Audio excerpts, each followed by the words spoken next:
Hello बच्चों, let's read this question. The question says match the following and choose the correct option.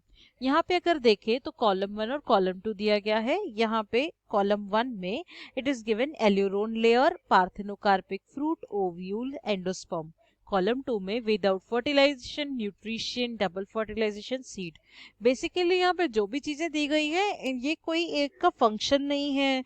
ये we can say it is mixed components. Okay, we cannot say that all are the functions or all are the properties.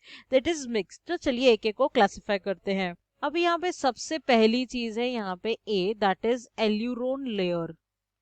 जब हम लोग aleurone layer बोलते हैं ये basically क्या होती है, ये आउटर मोस्ट लेयर रहती है. आउटर मोस्ट लेयर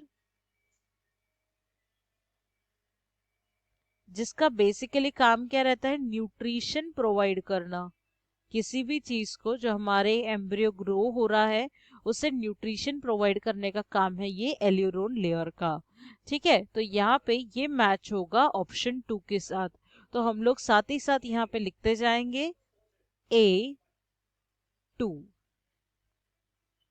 फिर नेक्स्ट हम लोग जाएंगे पार्थेनोकार्पिक फ्रूट. अब जो नेक्स्ट है उसका मतलब क्या है, पार्थेनोकार्पिक का मतलब होता है ऐसे फ्रूट जो विदाउट सीड के फॉर्म हो रहे हैं. Parthenocarpic, these are basically seedless fruit.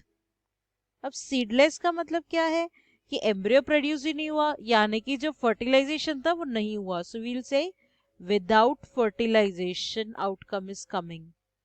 Without fertilisation.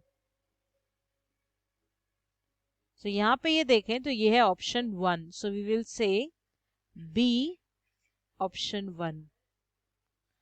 फिर आते हैं हम लोग third one, that is ovule. अब यहाँ पे आता है ओव्यूल. तो ओव्यूल क्या है, बेसिकली ओव्यूल हमारा जो फाइनल प्रोडक्ट रहता है after the fertilization, okay, that will convert into seed. Okay, so basically वो पहले क्या था, वो था ओव्यूल जो बाद में कनेक्ट हो गया, बाद में कन्वर्ट हो गया एक सीड में. Okay, so we will say for the answer C we have to write 4. जो हम लोग फ्रूट खाते हैं उसमें जो बाहर की लेयर रहती है वो रहता है एंडोस्पर्म, और जो अंदर का जो सीड रहता है वो रहता है हमारा ओव्यूल. तो हमारा D1 था एंडोस्पर्म. तो अभी यहाँ पे एंडोस्पर्म का हमारा ऑप्शन रहेगा डबल फर्टिलाइजेशन. यानी कि जो एंडोस्पर्म रहता है वो only when there is a double fertilization तभी प्रोड्यूस होता है. When no fertilization is there, no endosperm is form. So we'll say D का आंसर रहेगा 3. बेसिकली अगर हम लोग पूरा प्रोसेस रिवाइज करें तो first there are ovules. These ovules get matured, ठीक है, and then after around it there is a formation of endosperm. Okay, this is a nutritive layer which will help the plant to grow. फिर उसके बाद next देखते हैं तो फिर क्या हो जाता है, धीरे धीरे करके जो हमारा एम्ब्रियो रहता है, ठीक है, यानी कि जो हमारा ओव्यूल है वो बन जाएगा सीड.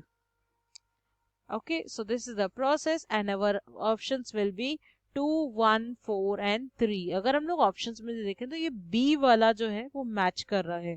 चलिए मार्क कर लेते हैं. सो ये हमारा आंसर है B, A2, B1, C4, D3. I hope you have understood well. All the best.